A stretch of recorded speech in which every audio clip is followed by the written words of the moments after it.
이 영화 라이언 일병 구하기라는 것을 보셨나요?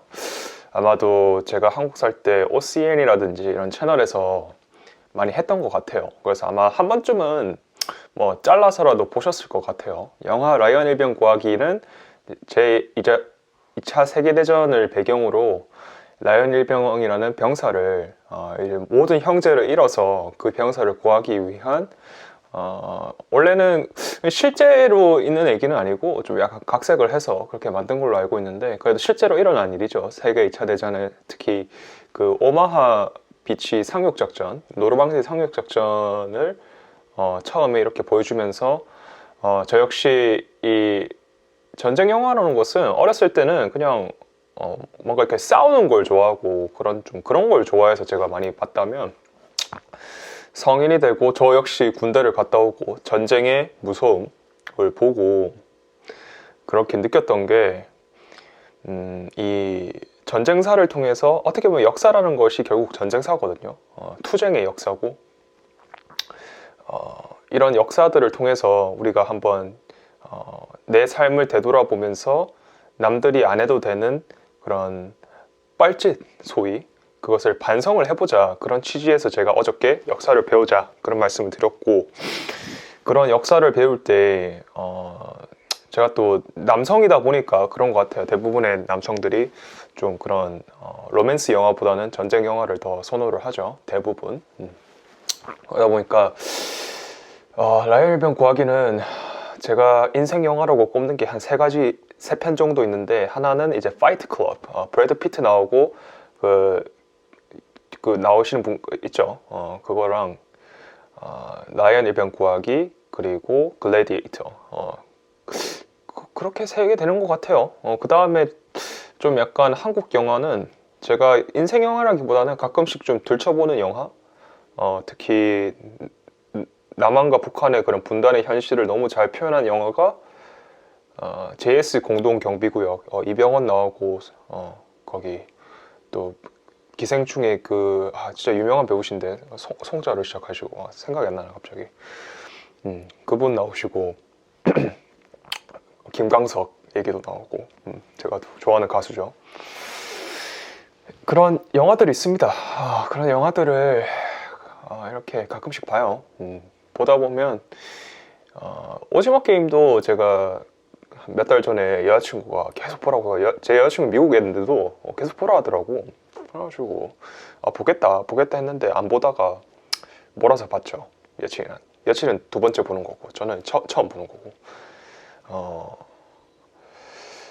만약에 제가 투자 시장에 입문을 하기 전에 그 영화를 봤다면 뭐 그렇구나 이럴 수 있는데, 이 주식 코인 투자판에 입문을 하고 나서 그 라이언 일병 구하기 그리고 이 영화를 보니 뭐가 다른가, 그냥 사람들이 피를 안 흘리고 안 쓰러져 있을 뿐이지 뭐가 다른가, 그런 생각을 많이 했습니다. 이 세계 2차 대전 관련돼서 제가 이 할아버님이 계시는데, 제이크 랄슨이라는 할아버님이신데 지금도 살아 계십니다. 지금 이제 연세가 만으로 99세, 아마 한국 나이로는 100세가 되셨을 거예요. 이분께서 이제 살아오셨던 얘기를 쭉 어저께 한 3시간 정도 들었습니다. 제가 좀 예전에 즐겨 들었던 팟캐스트인데, 이게 조코 팟캐스트라고, JOCKO. 아시는 분 아시겠지만 이분은 그 미국의 네이비 실, 소령 출신에다가 빡센 분이죠. 새벽 4시 반에 무조건 기상하시고 지금도.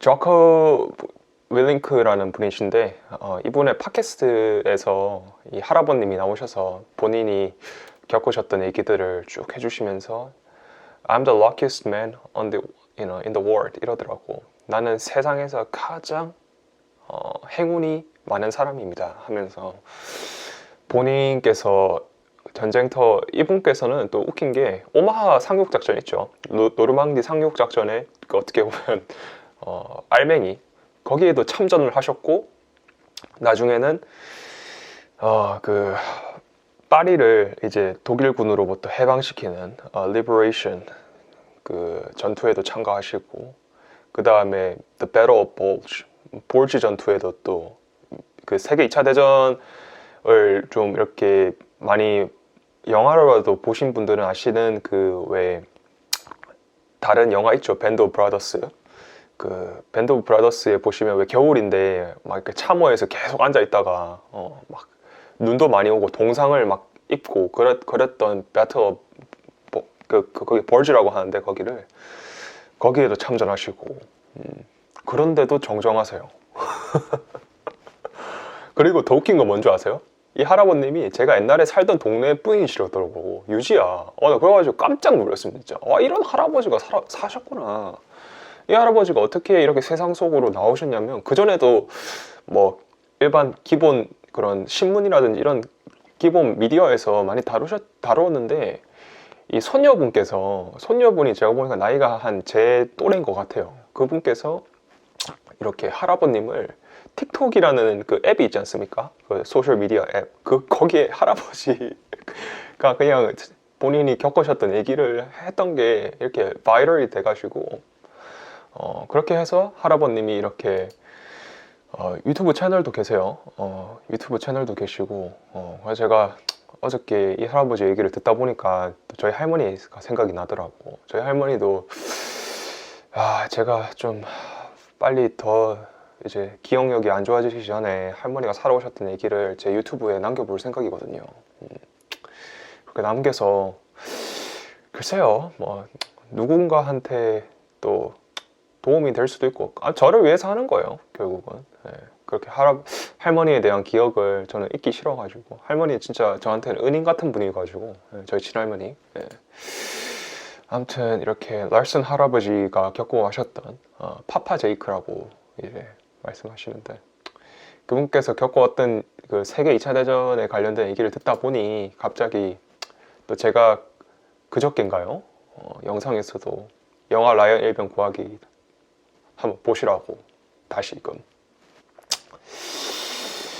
그 영화를 관련된 내용도 썼고, 영화를 직접 좀 이렇게 참혹한 그런 전장을 보기 싫으신 분들은 뭐 제가 뭐 이렇게 영상도 만들어 놨어요. 2020년 1년 전에 정확히 거의 보시고, 제가 이 얘기를 하다 보니까 좀 착잡한 마음이 드는 게, 이 투자에 있어서 욕심이 뭐 많겠지만 저는 한 3가지 정도 있다고 생각하는데, 첫 번째가 바닥에서만 사겠다. 그리고 두 번째가 1년에 퍼센테이지가 아니고 몇 배씩 벌겠다. 그리고 세 번째가 한 번도 나는 물리지 않겠다. 이거거든요. 제가 욕심이 많다는, 저는 욕심이 없어요, 이런 말을 하시는 분들을 가끔씩 만나요. 제가 뭐 살다 보면. 근데 그분들이 실제로는 욕심이 뭐 없다기보다는 다른데 어떻게 보면 본인은 욕심이 없다고 생각을 하는데, 또는 본인은 그게 욕심이 아니라고 생각하는데, 제가 볼 때는 그게 욕심인 것들이 태반이거든요. 그래서 이렇게 3가지를 나열을 하면, 아니 2번은 뭐 그렇다 쳐요. 1년에 퍼센테이지가 아닌 몇 배씩 벌겠다. 그건 욕심이잖아요. 이렇게 하면 뭐 누구든지 거의 다 부정할 사람은 없겠는데, 한 번도 물리지 않겠다, 바닥에서만 사겠다, 이거는 어떻게 보면 더 고차원적인 욕심이고, 더 어떻게 보면 더 안 좋은 욕심이에요. 좀 표현이 좀 거칠지만, 투자하면서 안 물리겠다는 소리는, 내가 뭐 향수를 사러 이렇게 백화점 향수 코너를 갔는데 내 옷에서 향수 향이 안 나게끔 하는 거랑 똑같은 거예요. 그러니까 투자라는 세상은, 전쟁터도 그렇고 어쩔 수 없이 뭔가 이렇게 상처를 입는단 말이에요, 자기 그 피부에. 근데 그거를 무서워해서 내가 그냥 가만히 있다든지 적한테 어떻게 이렇게 맞대응을 안 하면 그냥 나만 손해거든. 그러니까 무슨 소리냐면, 어차피 물릴 거라면 괜찮은 가격에서 물릴 거라면 괜찮은 가격에서 물려서, 물리더라도 현금이 또 있으면 괜찮은 것 같아요. 제 개인적인 그런 느낌은. 한 트위터 이렇게 팔로우 하시는 분께서 트위터만 읽으신 것 같아요, 그분은. 그래도 저 역시 뭐 아직 이제 투자라는 세상에서 이제 막 신병티를 뭐 벗었다고는 뭐 저 스스로 하면 또 그것도 너무 또 가대 포장이 된 게 아닌가 싶지만, 이 투자라는 시장을 좀 늦게 이제 막 진입하신 분들한테 첨언을 드리자면, 저 역시 그랬었어요. 저 역시 바닥에서 사겠다, 한 번도 물리지 않겠다, 그렇게 해서 코로나 때 제가 주식시장에 있었는데, 그때 바닥에서 잡겠다는 그 욕심 때문에, 또는 한 번도 물리지 않겠다는 욕심 때문에 기다렸다가 정말 바닥을 찍었던 3월 중순에 제대로 못 사고 거의 한 6월 가서 샀습니다. 뭐 그게 지나고 보면 뭐 생존자 편향 또는 후견 지명 때문에 그때 못 산 게 아쉽다, 뭐 이렇죠. 그게 결국 사람 심리니까. 그런데 제가 그때 느꼈던 게, 내가 잘 알고 내가 공부를 꽤 많이 해왔고, 그리고 장기 우상향 한다는 전제가 있는 그런 종목은 전고점 대비해서 한 20% 30% 떨어지면 정말 좋은 매수 구간이구나. 그게 주식이든 코인이든, 제 생각이 지금 그렇습니다. 물론 제 생각이다 보니까, 지금 생각이다 보니까 바뀔 수가 있어요. 저 역시 생각을 빨리빨리 바꾸는 타입이에요, 현실을 보고. 그렇게 떨어질 때마다, 특히 20% 전고점 대비해서 30% 정도 떨어져 있을 때 줍줍할 수 있는 종목은, 그리고 또 내가 모아갈 수 있다고 생각하는 종목만 사자, 그때 좀 많이 느꼈고, 코로나 때. 그리고 물리더라도 괜찮은 가격에서 물리라는 소리가 어차피 물린단 말이에요, 투자를 하면. 처음 샀을 때 갑자기 내가 사자마자 올라가는 거는 별로 없어요. 그럴 확률은 정말 낮아요. 그거에 아마 뭐 정확한 통계는 모르겠지만 아마 한 10%도 안 될 거예요, 내가 사고 나서 이렇게 뛰어가는 게. 근데 사고 나서 한 3개월 뒤, 4개월 뒤에 보통 그 결과가 나오는데, 제가 보니까 이 비트코인 차트인데 이평선에 닿을 때, 이럴 때 사시란 말이에요. 그러니까 저 역시 적립식 투자를 했고 또 여러 다른 방법들을 다 사용을 해봤는데, 제가 작년 그때 주식시장 기준으로 이 S&P 500이 2% 떨어지고 3% 올라가고 또 4% 떨어지고 이랬던 장은 저는 한 번도 겪어본 적이 없고, 제가 그거를 어떻게 보면 투자계에서 노르망디 상륙작전이라 부르는 거예요. 정말 기관총이 그냥, 나는 아무런 언패물이 없는데 막 빗발치는 거야. 적은 저기 어디 벙커 같은 데 숨어있고 안 보이고, 그건 어떻게 싸울 거예요? 그냥 죽으라는 소리야. 그거 어떻게 보면 그냥 물량으로 밀어붙인 거거든, 노르망디도 보면. 물론 공습을 많이 했지만 그 전에. 라이언 일병 구하기 보신 분들 아시지만 그 상륙했을 때 얼마나 많은 분들이 죽었어요. 어떤 놈은 팔다리가 날아가 있고, 어떤 분은 얼굴이 없어. 그랬단 말이에요. 이렇게, 이거 보세요, 이게 S&P 500이 이 정도면 다른 거, 하락을 할 때 이렇게 조금씩 이렇게 올라가잖아요. 이렇게 차근차근씩. 이렇게 에스컬레이터를 타듯이 올라가다가 갑자기 낙하산을 타고 이렇게 내려가는 거야. 그것도 거의 한 달 만에. 이게 2020년 2월부터 3월까지잖아. 저는 이때 떨어졌을 때 많이 떨어졌네 하고 샀어, 또 이때도. 근데 더 떨어지더라고. 그리고 이렇게 A, B, C 하면서 떨어졌죠. A, B, C. 엘리어트 파동 기준으로 봤을 때 A, B, C 하면서 떨어졌고, 다시 올라가면서 이제 1파를 그리고 이렇게 올라갔는데, 진짜 이거는 제가 사회생활을 만약에 1년 정도 늦게 했다면 아마 이거를 못 겪었을 것 같아요. 이 미친, 진짜 이거 진짜 말도 안 되는 하락이거든요, 이거는. 진짜 코로나 빔이라는 게. 근데 저에게 있어서는 이게 정말 큰 자산입니다, 진짜. 제가 이때 돈을 많이 못 벌었어요, 솔직히 말씀드려서. 이때 제가 순자산이 한 2천만 원도 안 될 때였는데 한 2만 달러도 안 됐을 때였어요, 순자산이. 제가 기억하기로는. 그래가지고 이걸 겪으니까 뭐 그때 당시에 뭐 많이 까여도 뭐 15,000불? 그러니까 한 1,500만 원 정도 까였는데, 그러니까 1,500만 원 정도 남았어요. 순자산을 보니까. 그래도 이때 무서워하지 않고 적립식으로 계속 사니까 그래도 V자 반등해서 나왔을 때는 3만 불이 돼 있더라고. 이 오마하 비치를 나오니까. 제게 있어서는 작년 코로나19 그 폭락은 저를 어떻게 보면 신병에서 일병으로 어떻게 보면 진급을 시켰던 진급 심사 같은 느낌이었습니다. 엄청 어떻게 보면 뭐 흰띠에서 파란띠 되는 그런 진급 심사였는데, 저는 왜 제가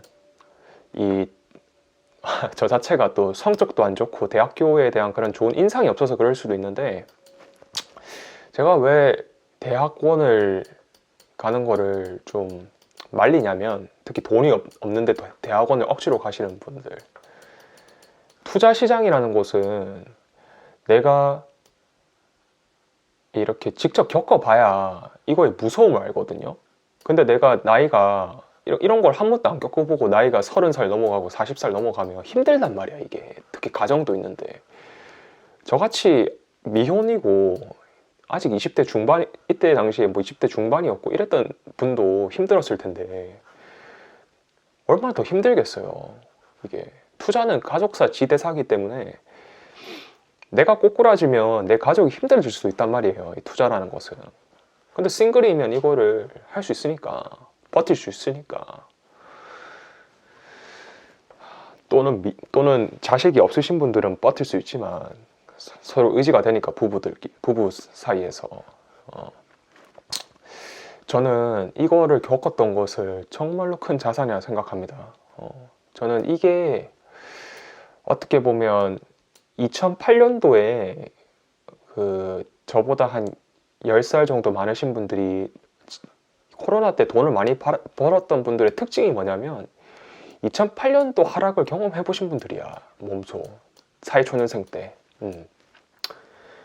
그때 경험해 보신 분들이 금융시장이 이렇게 빠지니까 이때 금융자산이 이렇게 빠질 때 사면 좋더라, 그런 약간 학습된 그런 게 있었는데, 학습되었어도 이게 무섭거든, 솔직히 말해서. 이게 이렇게 떨어질 때는 계속 떨어질 것 같단 말이에요. 이게 미친 듯이 떨어질 때는. 그러니까 이거를 버틸 수 있어야 되는데, 이 버틸 수 있었던 그 동력은 그 2008년도에 그 대하락을 겪으시고 몸소, 그때 당시엔 돈을 많이 못 버셨어요, 대부분. 그걸 겪고 10년 동안 준비를 해온 거야. 뭐 10년이 뭐예요? 12년 동안 준비를 해온 거예요. 18년도에도 솔직히 말씀드려서 12월 달에 대하락이 있었거든요. 그때 당시에 페드에서 금리를 올려서. 그런 거를 그거는 좀 그 노르망디 상륙 작전 하기 전에 연습 게임 한 거야, 그거는. 지금 보면 이 코로나라는 노르망디 상륙 작전 하기 전에 한 거예요. 2018년도에는. 저도 그때 있었습니다. 저는 그때 훈련, 어떻게 보면 그 연습 훈련할 때 막판에 들어온 케이스고, 저는 그래서 그걸 제대로 겪어보지 못했어요. 그러다가 그냥 인덱스 펀드만 사도 뭐 30%씩 오르니까 뭐 땡큐다 이랬거든. 그러다가 이 디데이도 모르고 완전히 그냥 이렇게 꼬꾸라지는 거를 경험하고 나서 저 역시 생각이 많이 바뀌었죠.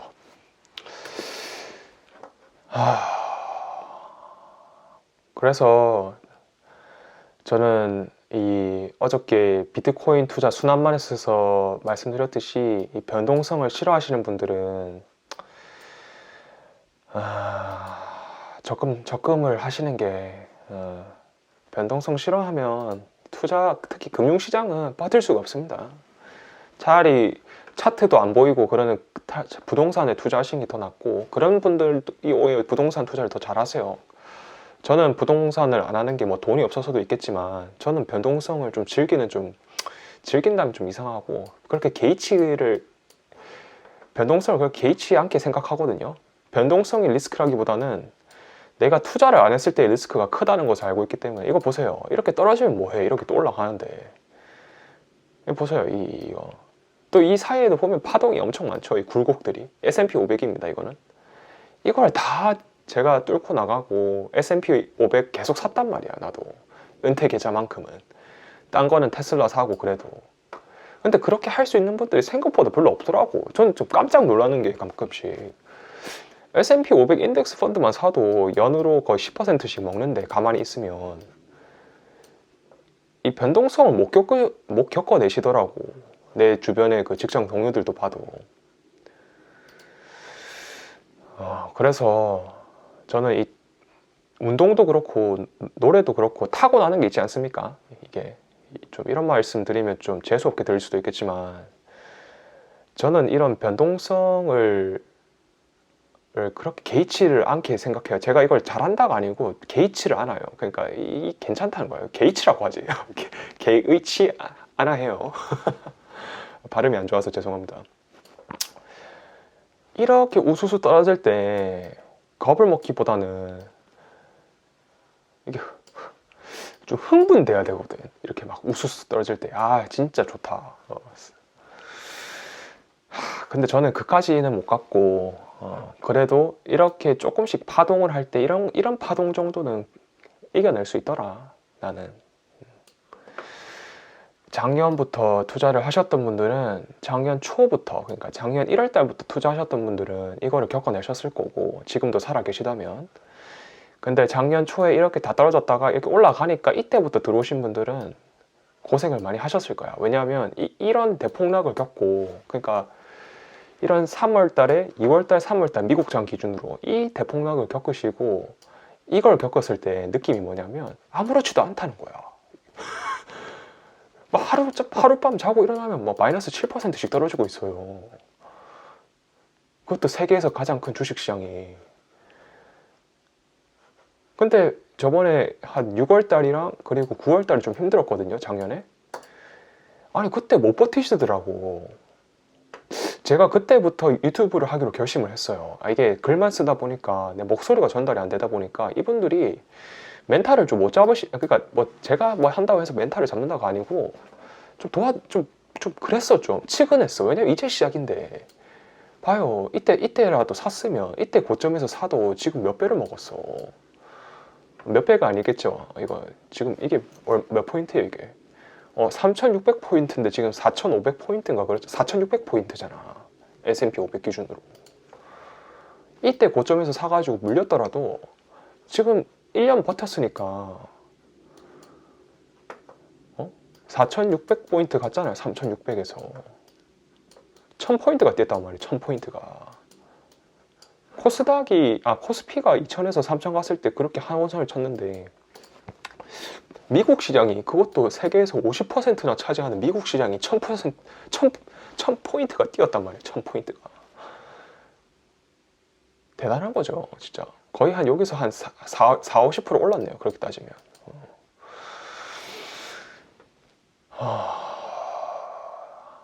아무튼 투자하면서 안 물리겠다는 것은 욕심입니다. 진짜 안 좋은 욕심이에요. 이거는 뭐 바닥에서 사겠다 이런 거는 뭐 오케이야. 근데 한 번도 물리지 않겠다는 것은 내가 뭐 어디 캠핑을 갔는데 한 번도 모기한테 안 물리겠다는 소리야.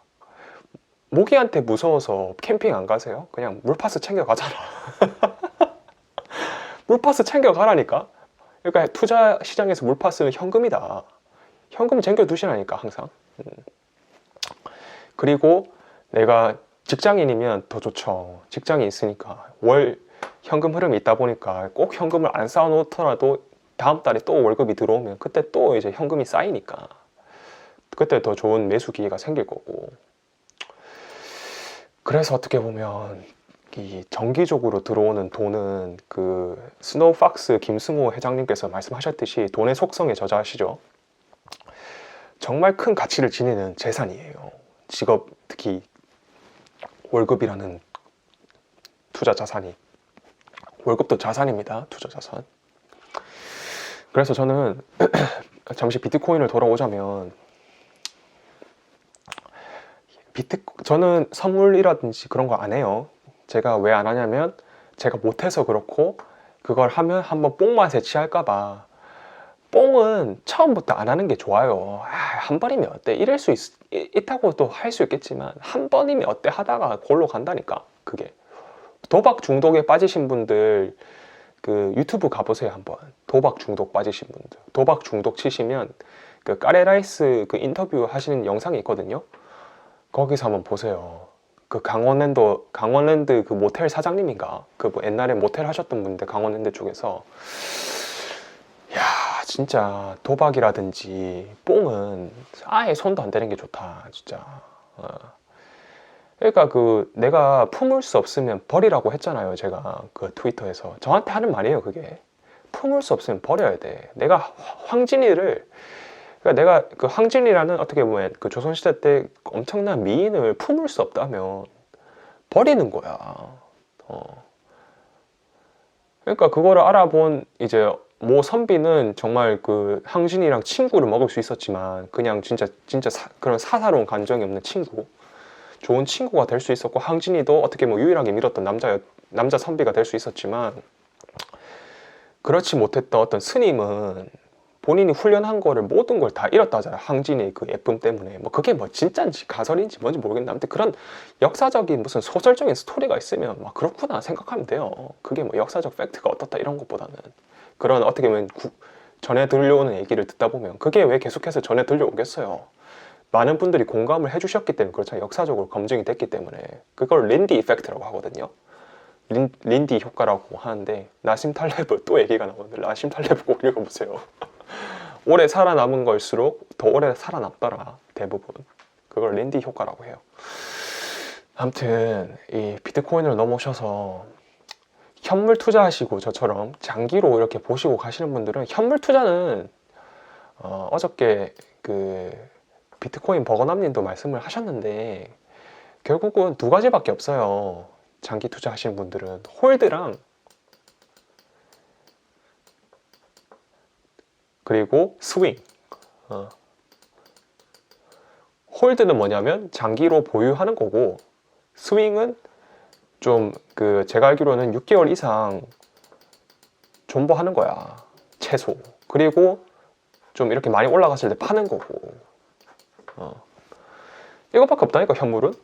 어떻게 보면 엄청 쉬운 거예요. 그래서 저는 선물 투자를 처음부터 하는 거는 진짜 무리고, 현물을 먼저 투자하고. 저는 선물은 글쎄요, 아무튼 제 정신 건강을 위해서는 선물 투자가 좋을 수는 있어요. 콜옵션 같은 경우에는 뭐 covered call도 있고, 저 역시 콜옵션이라든지 풋옵션 공부는 했어요. 해봤는데 이해가 안 되더라고 나는 잘 그게. 아니 이렇게 저 CFA 레벨 1에서도 배웠거든. 이 선물 투자랑 이거 뭐 풋옵션은 뭐 그래프가 이렇고, 그리고 콜옵션은 그래프가 이렇다 뭐 해가지고 뭐 스트라이크 프라이스가 있고 뭐 이렇대. 근데 나는 솔직히 말해서 그 선물 옵션 거기에 뭐가 정내미가 좀 떨어졌냐면 이게 제로섬이다. 제로섬. 누군가 풋옵션을 사든지 콜옵션을 산다는 소리는 어떻게 보면 어떤 사람은 무조건 돈을 잃고, 내가 돈을 땄으면, 내가 만약에 돈을 잃었으면 누군가 돈을 땄다는 소리다.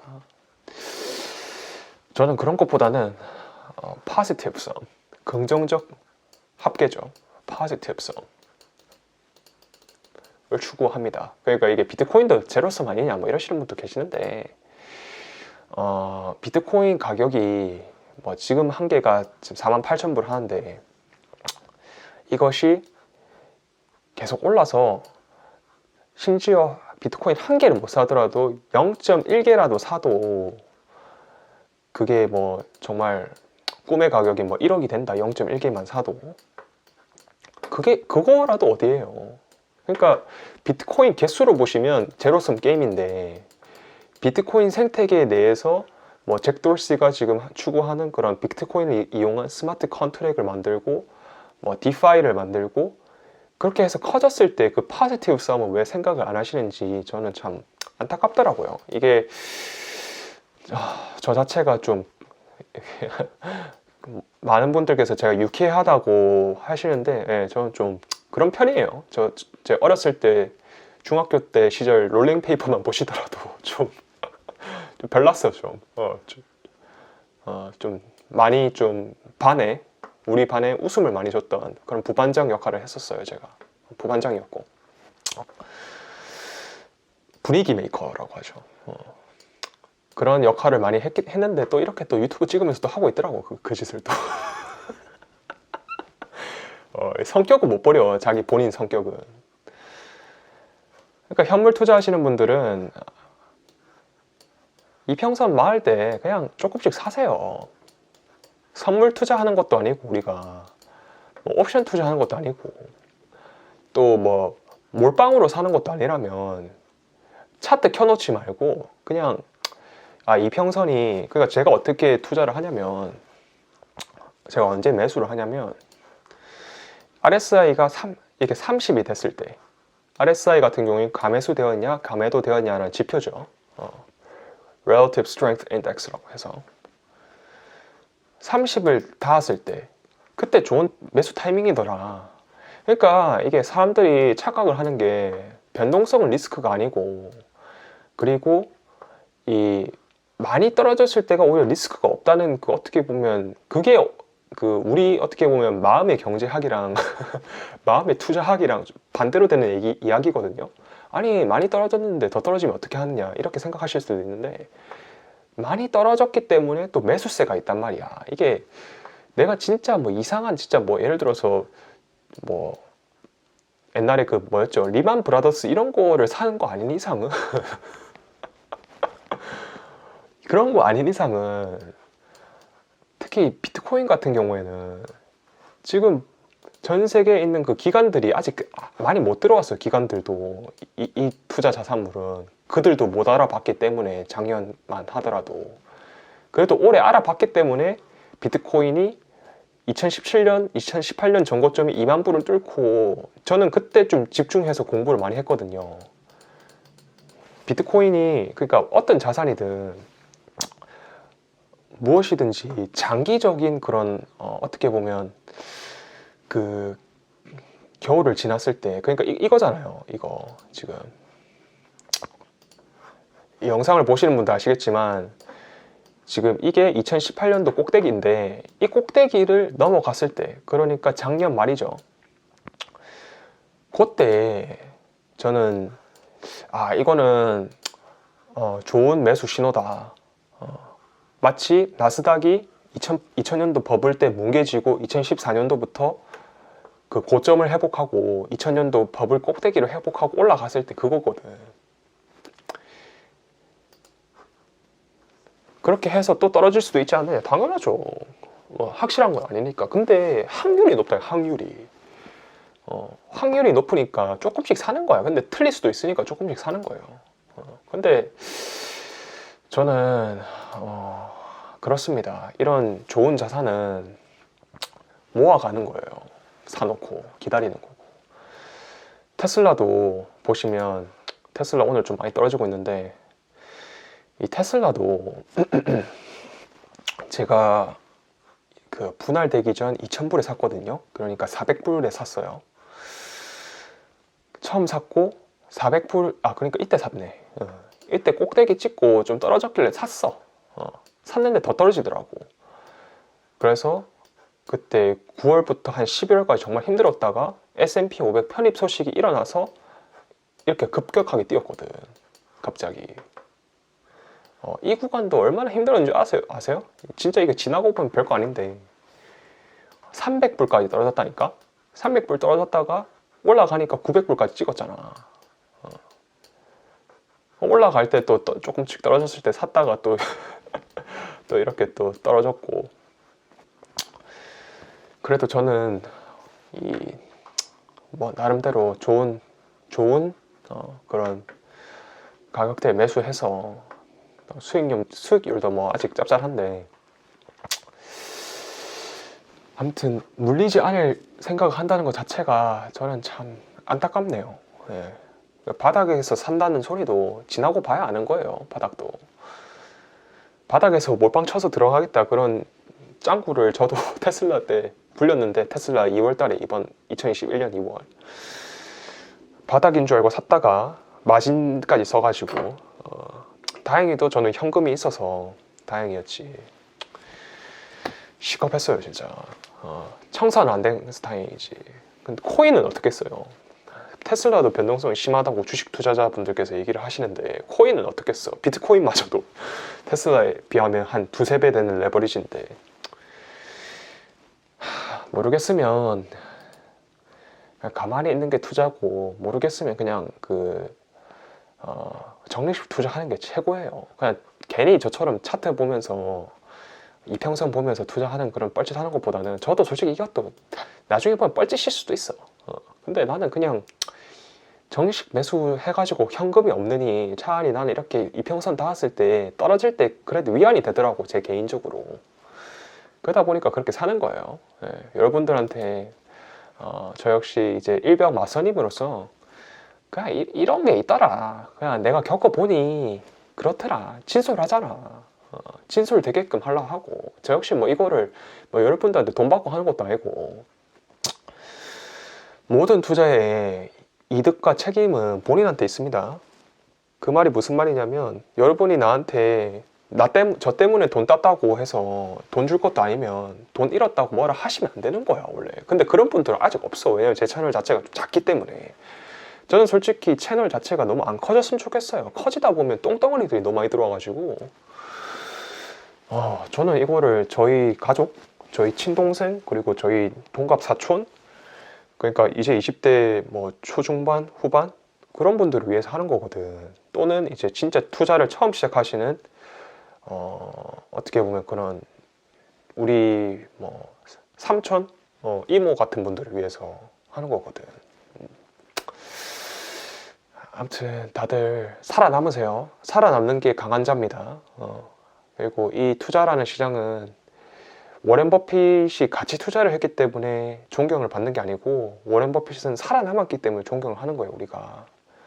그 10대 때부터 지금 90이 넘으신 그 연세에도 살아남으셔서 꾸준하게 투자를 하셔서 부자가 되신 거예요.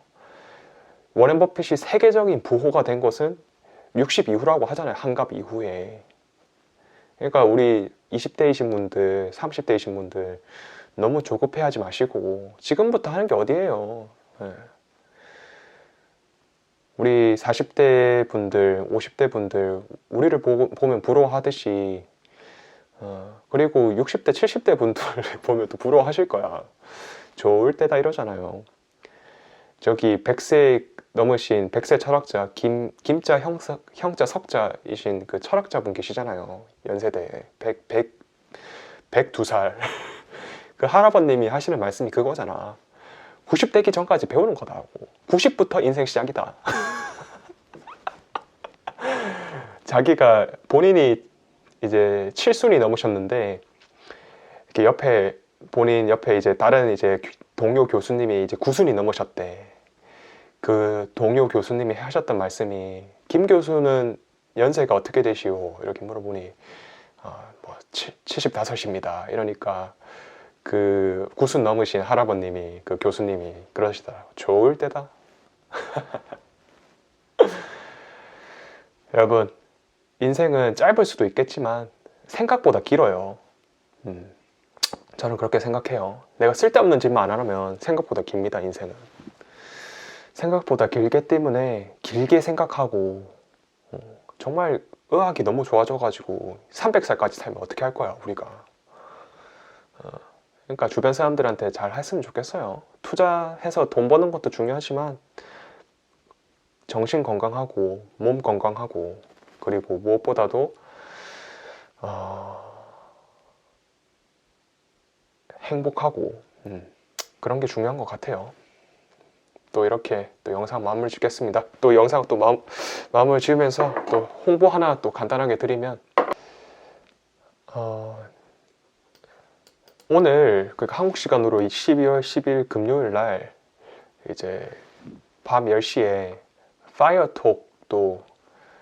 파이어톡이라는 또 라이브가 또 개최가 됩니다. 이번에 12월 10일 금요일 저녁 10시에. 그래서 이 파이어 스테이션 카페에서 이렇게 또 하니까 여러분도 한번 가셔서 트위터 테슬라계 커뮤니티계에 CIA도 오시고 테슬라에 왜 투자해야 되는지, 테슬라 미래 전망 뭐 EPS 뭐 이렇게 다 있네요. 그래서 한번 가셔서 저녁 10시에 시간 되시는 분들 12월 10일 또 안 되시는 분들은 또 유튜브에서 하니까 이번에는 아마 다 될 거예요. 그래서 하와이 대저택님도 오시고 이 파이어 스테이션 운영자분들이 다 모이세요. 핑거 팬더님, 리스펙님, 읍스트님 가셔서 제가 이거 홍보해도 되냐고 뭐 트위터에서 그래서 뭐 리스펙님이 오케이 하셔서 또 이렇게 홍보를 또 합니다. 또 영상 도움되셨으면 또 좋아요, 구독 부탁드리고 또 행복한 하루 되시길 바랍니다. 감사합니다.